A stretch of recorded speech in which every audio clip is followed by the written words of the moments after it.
Good morning students. बेटा हम chapter 3 NCERT का ह्यूमन रिप्रोडक्टिव सिस्टम कंटिन्यू कर रहे थे और इसी के अंदर जो आज हम टॉपिक डिस्कस करेंगे वो है spermatogenesis. Spermatogenesis as the name indicates it is the formation of sperm from spermatogonia. Spermatogonia जो है बेटा स्पेशल काइंड ऑफ सेल्स होती हैं जो प्रेजेंट होती हैं टेस्टिस के अंदर। टेस्टिस में कहाँ, जो टेस्टिकुलर लोब्यूल्स हैं उनके अंदर सेमिनिफेरस ट्यूब्यूल्स होती हैं जिसके अंदर स्पर्मेटोगोनिया सेल्स मौजूद होती हैं। ये फर्दर डिविजन्स, सेलुलर डिविजन्स से जो है स्पर्म फॉर्मेशन करती हैं। इसी के बारे में आज हम डिटेल में आगे पढ़ेंगे। दूसरी जो टर्म स्पर्मेटोजेनेसिस के दौरान हमारे सामने आएगी वो है स्पर्मियोजेनेसिस। तो बेटा जो फाइनल स्टेज होती है स्पर्मेटोजेनेसिस की उसको बोलते हैं स्पर्मियोजेनेसिस। ठीक है, spermiogenesis it is the maturation of spermatid cells into mature spermatozoa और स्पर्म। जो स्पर्मेटिड सेल्स होती हैं वो जनरली सर्कुलर इन शेप होती हैं। इनसे स्पर्मेटोजोआ बनना या स्पर्म सेल बनना जो है वो क्या है, क्या कहलाएगा, स्पर्मियोजेनेसिस कहलाएगा। The spermatid is a circular cell containing nucleus, Golgi apparatus, centriole and mitochondria. I hope आपको जो है इन सभी सेल ऑर्गेनेलीज की फंक्शनिंग याद होगी। अगर याद नहीं है then I will request you to go back to the junior class syllabus, consult the NCERT books of class 9th and class 11th and please note down the functions of these cell organelles.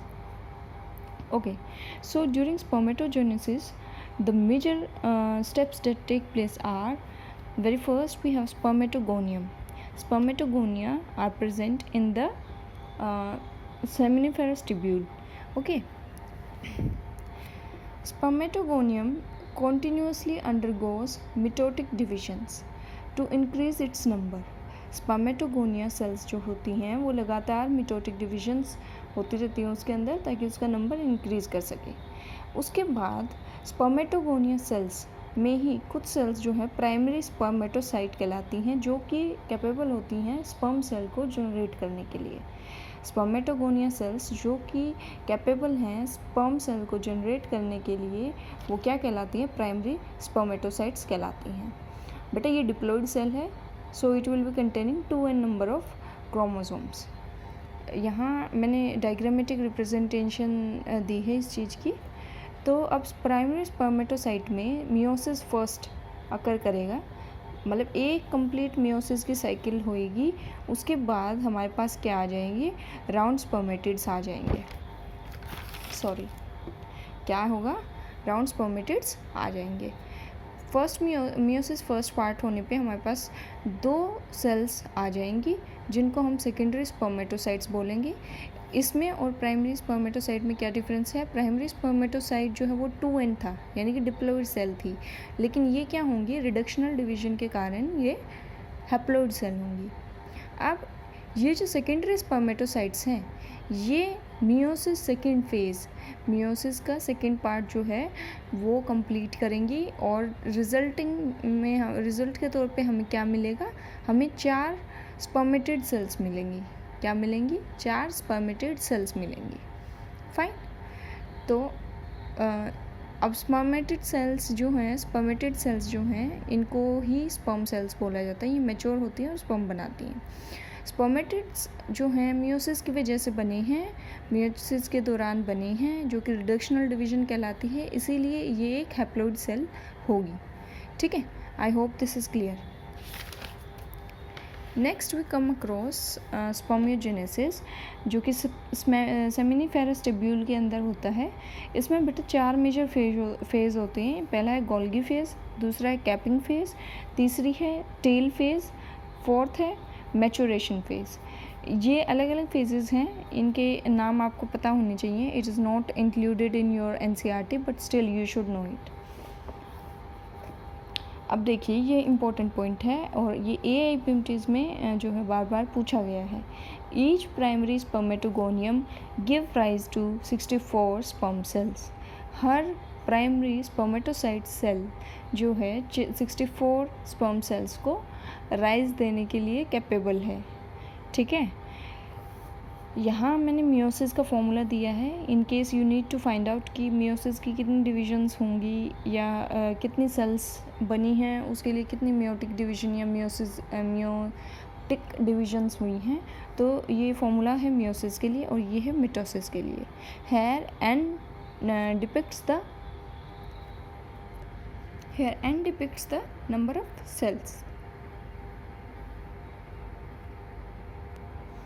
अब देखिए, जो spermiogenesis जब हो जाता है यानी कि mature sperms बनने शुरू हो जाते हैं, स्पर्म मैच्योरेशन शुरू हो जाता है, तो स्पर्म जो है वो अपना हेड एम्बेड कर लेता है सर्टोली सेल्स में, और मैच्योर स्पर्म सेल्स जो हैं वो रिलीज़ हो जाती है सेमिनिफेरस ट्यूब्यूल से through the process known as spermiation. ठीक है, सर्टोली सेल्स के बारे में हमने लास्ट क्लास के अंदर पढ़ा था कि जो है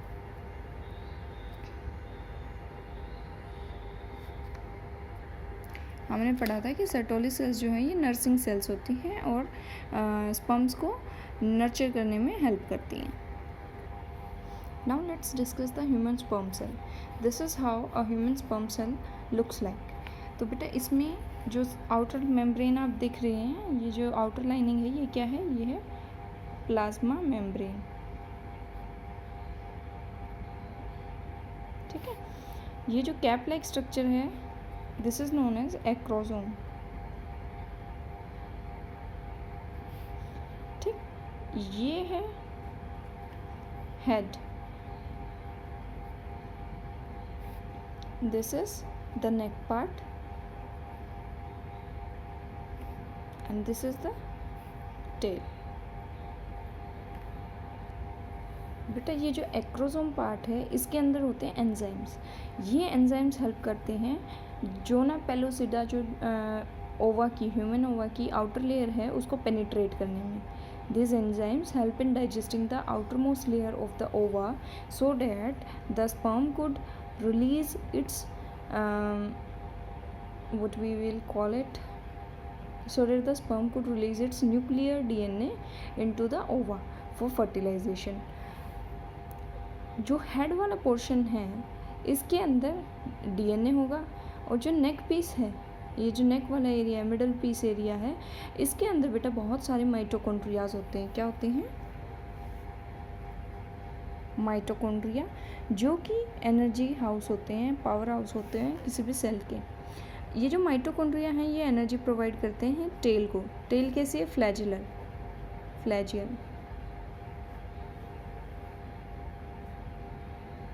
फ्लैजिलाई लाइक है। ठीक है बेटा, इस टेल की मूवमेंट के, विपिंग मूवमेंट के कारण ही जो स्पर्म है ये आगे की तरफ मूव कर पाता है फीमेल बॉडी के अंदर। अब कुछ फैक्ट्स इससे रिलेटेड जो आपके एनसीईआरटी में गिवन है। तो बेटा एक बारी के इंसेमिनेशन में या एक बारी के कोइटस में 200 से 300 मिलियन स्पर्म्स जो हैं वो रिलीज़ होते हैं। कोइटस क्या है? Intercourse. What is coitus? Coitus is intercourse. एक बार के इंटरकोर्स में the human male releases 200 to 300 million sperms. Now out of these much sperms, at least 60% should be normal in shape and size. At least 60% should be normal in shape and size, and 40% must show vigorous movement. इतने सारे sperms में से कम 60% sperms जो हैं वो ऐसे होने चाहिए जो कि नॉर्मल शेप एंड साइज़ के हों, और 40% ऐसे होने चाहिए जो कि विग्रस मूवमेंट शो करें, तभी फर्टिलाइजेशन जो है वो पॉसिबल हो पाता है। ठीक है, अब देखो ओजोस्पर्मिया एक कंडीशन है बेटा जिसके अंदर रिलीज़ करने पे, सीमन रिलीज़ करने पे जो मेल सीमन है उसके अंदर स्पर्म एब्सेंट होते हैं, यानी कि उस पर्टिकुलर इंसान में स्पर्म फॉर्मेशन नहीं हो पा रही होती या हो रही है तो कुछ ब्लॉकेजेस के कारण स्पर्म जो है वो सीमन के अंदर एंटर नहीं हो पा रहे हैं। सीमन क्या है बेटा? Semen is the mixture of sperm as well as the secretions from of accessory ducts, या फिर ग्लैंड्स बोल सकते हैं, जैसे प्रोस्टेट ग्लैंड है, सेमिनल वेसिकल है, इन सभी के सिक्रीशंस प्लस स्पर्म मिलके क्या बनाते हैं? सीमेन बनाते हैं। ठीक है, तो एजोस्पर्मिया जो है ऐसी कंडीशन है जिसके अंदर स्पर्म्स नहीं होते हैं। Now while talking about female reproductive system, हमें पहले मेल टेस्टिस और फीमेल ओवरी का डायमेंशंस पता होनी चाहिए। तो बेटा मेल टेस्टिस जो है वो लेंथ वाइज बड़ी होती है और ब्रॉड कम होती है। The male testis is around 2 to 3 centimeters broad, whereas 4 to 5 centimeters in height. जब हम ह्यूमन और फीमेल ओवरी की बात करते हैं तो ह्यूमन फीमेल ओवरी हाइट की बजाय ब्रॉड ज़्यादा होती है। तो ब्रॉडनेस कितनी है इसकी, ब्रेड्थ कितनी है, 2 to 4 सेंटीमीटर्स। ओके, ये NCERT में मेंशन है तो आपको पता होना चाहिए। अब देखिए ये एक फ़ीमेल बॉडी है, इसके अंदर हमने अलग अलग कैविटीज़ हमें पता है कि यहाँ है क्रेनियल कैविटी जहाँ ब्रेन लोकेटेड है, फिर यहाँ आती है थोरेसिक कैविटी जिसमें कि लंग्स प्लेस्ड हैं। ठीक है, थोरेसिक कैविटी जो है ये सेंट्रल कैविटी है, इसको 2 पार्ट्स में डिवाइड करता है। क्या, डायफ्राग्राम। ये जो नीचे है ये क्या है, एब्डोमिनल कैविटी। इसी एब्डोमिनल कैविटी का जो लोअर मोस्ट पार्ट है वो क्या कहलाता है बेटा, that is known as pelvic cavity, यानी जहाँ हमारी पेल्विस है, हिप पार्ट है। ठीक है, इसी पेल्विक कैविटी के अंदर फीमेल रिप्रोडक्टिव सिस्टम पूरा का पूरा एज इट इज़ लोकेटेड है। ठीक है, अब आगे बात करते हैं मेल और फीमेल रिप्रोडक्टिव सिस्टम में मेजर क्या डिफरेंसेस हैं। डिफरेंसेस बहुत सारे हैं, आप कंपाइल करेंगे, ये आज का क्वेश्चन है आप लोगों के लिए। ठीक है, तो बेटा गैमेटोजेनेसिस जो है वो मेल्स के अंदर थ्रू आउट द लाइफ चलती है। एक बार प्यूबर्टी पे शुरू होने के बाद through out the life gametogenesis चलती रहती है, और फीमेल्स के अंदर ये चीज़ जो है स्टॉप हो जाती है मेनोपॉज के दौरान। मेंस्ट्रुअल साइकिल की शुरुआत होना, प्यूबर्टी की स्टार्टिंग फीमेल्स में कहलाती है मेनार्क। क्या कहलाएगी, मेनार्क। और मेंस्ट्रुअल साइकिल का ख़त्म हो जाना यानी कि उसका डिसअपियर हो जाना क्या कहलाता है, मेनोपॉज। तो मेनोपॉज आने के बाद it's not possible for a female to do gametogenesis और oogenesis। ठीक है, दूसरा जो मेजर पॉइंट है वो है कि बेटा मेल्स में यूरिन ट्रैक और इंसेमिनेशन ट्रैक सेम है। यूरिथ्रा के थ्रू यूरिन भी पास किया जाता है, पेनिस के अंदर जो यूरिथ्रा होती है उसके थ्रू यूरिन भी पास किया जाता है और सीमन भी पास किया जाता है, जबकि फीमेल्स के अंदर यूरिन के लिए अलग पैसेज है और रिप्रोडक्टिव सिस्टम जो है वो एक अलग पैसेज रखता है। जो यूरिन पैसेज के लिए है वो है यूरिथ्रा, और जो रिप्रोडक्शन के लिए है वो है vagina. Vagina is also known as the birth canal. Okay, और पॉइंट्स आप कलेक्ट करें और मेंशन करें। Now coming to the diagrammatic representation of female reproductive system. तो बेटा हम फ्रॉम आउटसाइड लोअर बॉडी में आउटसाइड टू इनसाइड मूव करेंगे। ठीक है, सो दिस इज वजाइना और vaginal canal, also known as the birth canal. This is cervix,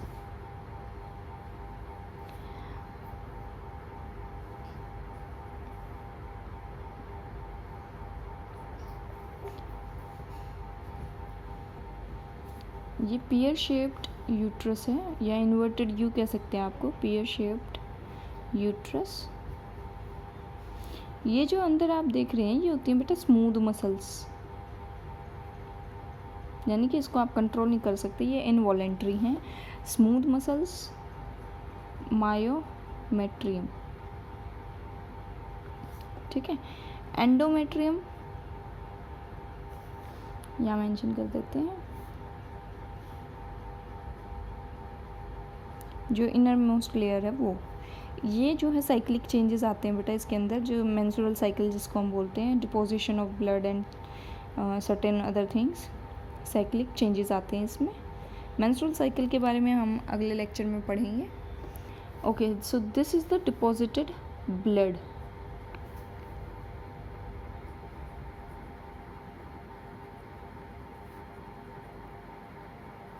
on uterine walls. Fine. Then as we go upside we see that the uterus has 2 openings into it.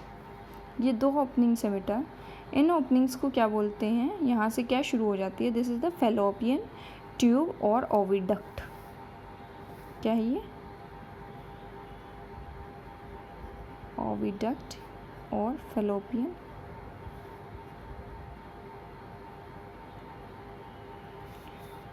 ठीक है, scientific name is fallopian tube. अब देखिए बेटा, ये जो fallopian tube है इसमें भी 3 पोर्शंस हैं। एक तो ये फनल लाइक, ठीक है, एक तो ये फनल लाइक पोर्शन, दूसरा है ये जो ब्रॉड पोर्शन है ये, और तीसरा ये जो नैरो पोर्शन है ये, ठीक है। तो ये जो नैरो पोर्शन है बेटा इसको बोलते हैं इस्थमस। आपने अगर ज्योग्राफी में ध्यान से पढ़ा हो तो 10th में आपने पढ़ा होगा, इस्थमस जो है कोई भी नैरो मास ऑफ लैंड होता है जो कि 2 बड़े लैंड आइलैंड्स को कनेक्ट करता है, ठीक है। Then this is ampulla. Ampulla होता है कोई भी ब्रॉड पीस, ठीक है। एम्पुला के बारे में आप मेमोरी ग्लैंड्स में भी पढ़ेंगे। ये फनल शेप्ड क्या है, दिस इज द इनफंडिबुलम। अब ये जो बेटा इनफंडिबुलम है इसके एंड पे जो है फिंगर लाइक प्रोजेक्शंस प्रेजेंट होते हैं, these are known as fimbriae, ठीक है। ये फिम्ब्रिये जो हैं ये ओवरी के ऊपर ऐसे सिलिएटेड मूवमेंट्स करते रहते हैं, इस तरह से। ऐसा क्यों? क्योंकि इस तरह से करने से जब भी ओवरी ओवा रिलीज़ करती है तो बेटा वो फिम्ब्रिये की मदद से फैलोपियन ट्यूब के अंदर आ जाते हैं। अच्छा, अब मुझे ये बताओ, क्या हमारा ओवा मोटाइल सेल है या नॉन मोटाइल सेल है? तो ऑफ कोर्स बेटा it is a non motile cell, क्योंकि ओवा के अंदर ना तो कोई फ्लैजेला है ना कोई सीलिया है। तो ओवा जब इसमें जाता है, फैलोपियन ट्यूब में जाता है, तो ये जो फैलोपियन ट्यूब है अंदर से ये सिलिएटेड होती है। इसमें हैं हल्के हल्के hair like cells, ciliated epithelial cells की ये बनी होती है। तो बेटा सिलिएटेड सेल्स क्या करते हैं, वो सीलिया जो है ना इस तरह की मूवमेंट दिखाते हैं, इस तरह की। तो उसके ऊपर कोई भी चीज़ टच करती है तो वो उसके साथ उन हेयर लाइक स्ट्रक्चर्स के साथ मूव करती है। इसी तरह से करते करते ओवा जो है वो यहाँ पहुँच जाता है, ठीक है। यहाँ जब ओवा आ जाता है तो बेटा it waits for the sperm to come and fuse with it. Fertilisation की साइट पूछ ली जाए तो आप बताओगे ओविडक्ट में या फैलोपियन ट्यूब में एम्पुला। जब यहाँ फर्टिलाइजेशन हो जाता है तो फर्टिलाइज्ड एग रोल होके और कहाँ आता है, यूट्रन कैविटी में आता है, ठीक है। और यूट्रन कैविटी में आने के बाद अपने आप को जाइगोट जो है इम्प्लांट करता है। इम्प्लांटेशन प्रोसेस होता है फर्टिलाइजेशन के बाद, ठीक है। I hope this is clear. अब आते हैं बेटा ये ओवरी। क्या ये ओवरी हवा में है? No, it is attach to the wall of uterus via ligaments. ये जो पिंक कलर में है ये क्या है बेटा? लिगामेंट्स। This is ovary. एक इंसान में 2 ओवरीज होती हैं, दोनों ओवरीज साइमल्टेनियसली एक बार एक ओवरी ओवा रिलीज़ करेगी, अगले महीने दूसरी ओवरी ओवा रिलीज़ करेगी। इस तरह से साइक्लिक चेंजेस चलते रहते हैं। I hope this is clear. अब बेटा इस ओवरी को हम लॉन्गिट्यूडनल सेक्शन कट करके देखते हैं, ठीक है। तो जब हम ओवरी का एलएस देखते हैं, लॉन्गिट्यूडनल सेक्शन देखते हैं, तो हमें देखने को मिलता है कि सबसे बाहर क्या है? जर्मिनल एपिथेलियल, जर्मिनल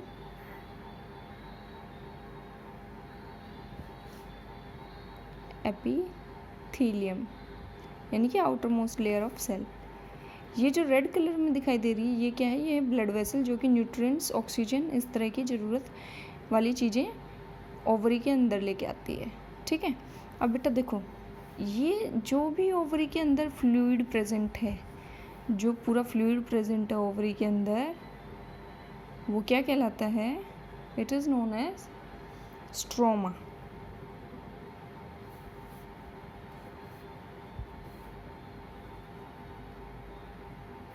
ठीक है। It is known as stroma. ये जो सेंटर में जो पोर्शन मौजूद है, यानी कि यहाँ से यहाँ तक, ये क्या कहलाता है बेटा? It is known as medulla, ठीक है। अब बच गया ये पोर्शन, ये वाला, ये पोर्शन क्या कहलाता है? It is known as cortex.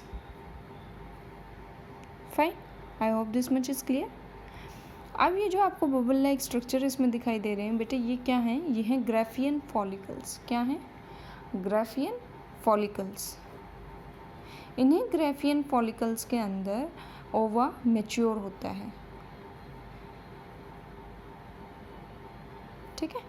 और जब ग्राफियन फॉलिकल के अंदर से ओवा रिलीज़ कर जाता है तो ये ग्राफियन फॉलिकल धीरे धीरे डीजनरेट होते हैं और क्या बना लेते हैं, कॉर्पस ल्यूटियम, जो कि रिस्पॉन्सिबल होता है ऐसे हार्मोन सिक्रीट करने के लिए जो कि मेंस्ट्रुअल साइकिल को इंड्यूस करते हैं। I hope this is clear. Now female external genitalia की जब हम बात करते हैं तो बेटा उसमें ये पर्टिकुलर पॉइंट्स आते हैं। जो फर्स्ट ऑर्गन हम डिस्कस करते हैं वो है mons pubis. It is a cushion of fat covered by hair and skin. जो फीमेल जेनिटिलिया है उसके आसपास का एरिया बेटा फैटी होता है और स्वोलन दिखाई देता है। वो किसकी वजह से है, मॉन्स प्यूबिस की वजह से। This is towards the abdominal belly area की तरफ जो पोर्शन आपको स्वोलन दिखाई देता है वो क्या है, मॉन्स प्यूबिस। मॉन्स प्यूबिस के बाद जो अगला ऑर्गन आप देखते हैं वो क्या है, लेबिया मेजोरा। लेबिया मेजोरा ये क्या है, ये फ्लैशी फोल्ड्स हैं जो कि मॉन्स प्यूबिस से वजाइनल ओरिफिस तक रन करता है। ओरिफिस बोले तो बेटा होल, ठीक है, या ओपनिंग। जब आप जो है एक्सटर्नल जेनिटिलिया का, फीमेल एक्सटर्नल जेनिटिलिया का वो देखेंगे, डायग्राम देखेंगे तो आपको कुछ इस तरह का स्ट्रक्चर दिखाई देगा। ये है clitoris, it is a finger like structure. इसके बाद यहाँ से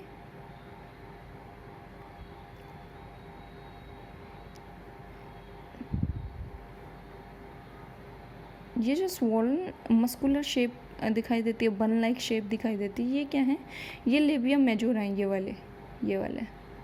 और ये जो इसके अंदर थिन फोल्ड्स हैं, थिन मेम्ब्रेन लाइक स्ट्रक्चर्स हैं, ये क्या है, लेबिया मेनोरा है। Pair of folds inside the labia majora are known as labia minora, ठीक है। अब इसके बाद ये जो वजाइनल ओपनिंग है यहाँ पे, यहाँ यूरिथ्रा होती है, यूरिथ्रल ओपनिंग। ये जो वजाइनल ओपनिंग है इसमें अंदर की तरफ बेटा हाइमन नाम की एक मेम्ब्रेन मौजूद होती है जो कि पार्शियली कवर करती है इस ओपनिंग को, ठीक है।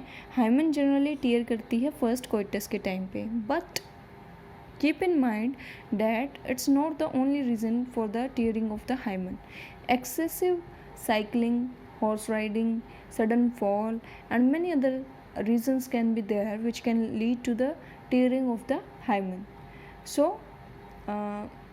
you should keep in mind that hymen is a membranous structure which partially covers the vaginal orifice or opening, okay. Now another accessory gland or another accessory organ of female reproductive system is mammary glands. Mammary glands are known to be found in the breast, okay. Functional mammary glands are the important organ of a female reproductive system as they help in lactation and feeding the newly born young one. Fine. अब इसका जब structure देखते हैं तो सबसे पहले हमारे पास आता है ग्लैंडुलर टिश्यू विद फैट। देखिए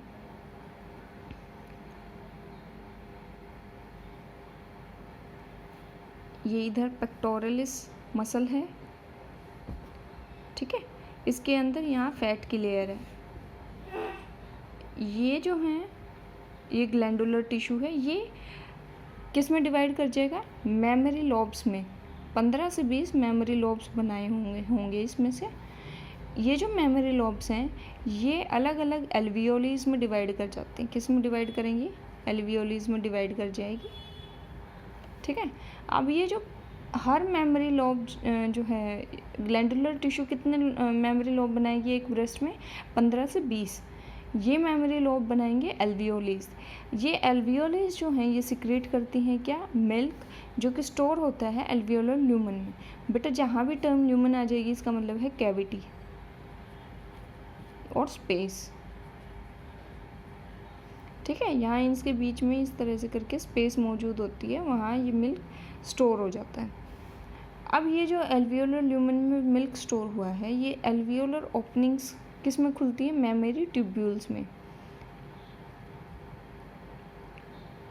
यानी कि यहाँ ये बारीक बारीक ट्यूब्स बनी होती हैं, ठीक है। अब इन मेमोरी ट्यूब्यूल्स में जाने के बाद मिल्क ये मेमोरी डक्ट बना लेता है। डक्ट होता है बेटा पाइप लाइक स्ट्रक्चर, ठीक है। मेमोरी डक्ट बन गया। मेमोरी डक्ट जो है वो एम्पुला बनाता है। एम्पुला होता है रेज्ड रीजन, ये जो ये है, ये पोर्शन है यहाँ से ब्रेस्ट का, ये क्या है, एम्पुला। अब इस एम्पुला के बाद क्या है कि लेक्टिफेरस डक्ट बन जाता है। ये एम्पुला कहाँ जाके मिलती है, लेक्टिफेरस डक्ट, जो कि ब्रेस्ट के निपल में खुलता है बेटा, और जहाँ से मिल्क को सक किया जाता है बेबी के थ्रू, वो क्या है, लेक्टिफेरस डक्ट। ठीक है, तो हमने डिस्कस किया memory gland, reproductive system females में, एक्सटर्नल जेनाइटिलिया, ओवरी का एलएस सेक्शन, स्पर्मेटोजेनेसिस, परमियोजेनेसिस, ये सब आज हमने डिस्कस किया है। Kindly go through the notes and be prepared for a quick revision session that we will be conducting tomorrow, most probably at 10 a.m. If there will be any change in the schedule, I will inform you. Okay.